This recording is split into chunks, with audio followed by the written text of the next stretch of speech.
तो देखो सबसे पहले यहाँ पे ना ज्योग्राफी से क्वेश्चन आया है। ओके, मैं बस आंसर्स वगैरह पर फोकस मत करना, मैं आपको बस बता रहा हूँ कि how to solve a paper.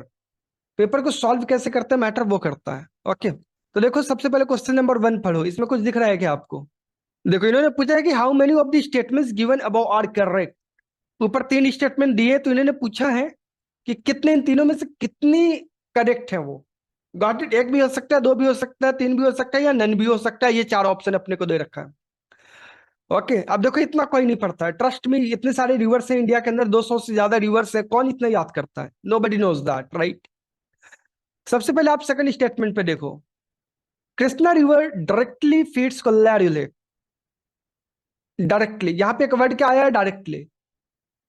जब मैंने पहली क्लास ली थी आपकी टेम्परामेंट के ऊपर, तो मैंने बताया था कोई भी एक्सट्रीम वर्ड जहां पे भी हो, राइट, एक्सट्रीम वर्ड जैसे completely, drastically, only, directly, dedicatedly, तो ये सारी ये जो कीवर्ड्स है ना, ये एक एक्सट्रीम स्टेटमेंट्स के एग्जांपल होते हैं।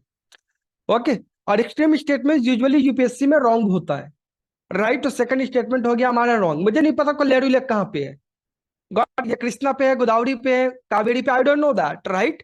बट आई नो दैट कि एक्सट्रीम स्टेटमेंट्स रॉन्ग होते हैं यूपीएससी में। और ये ऐसे ही रैंडमली हवाबाजी नहीं कर रहा हूं मैं, पिछले 45 ईयर्स का पेपर सॉल्व करने के बाद ये एनालिसिस हमने निकाला है।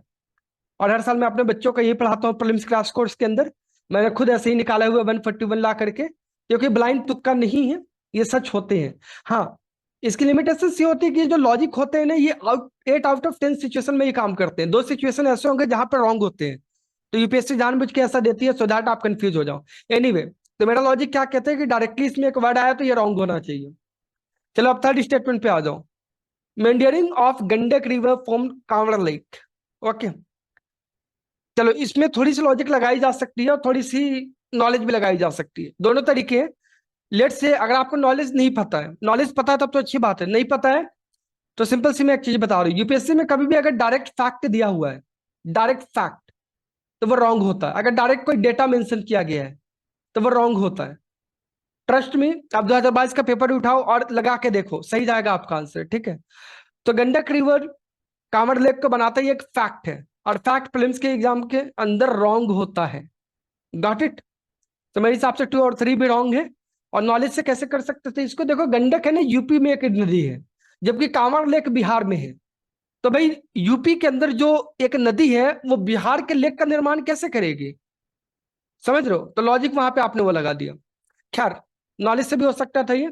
अब पहली स्टेटमेंट पे आ जाओ, Jhelum river passes through Wular lake. Okay, तो ये एक जेनरिक स्टेटमेंट है, इसमें कोई भी वर्ड यहाँ पे आपको व्हाट यू कॉल एक्सट्रीम नहीं दिख रहा है। एक्सट्रीम दिख रहा है क्या कोई वर्ड?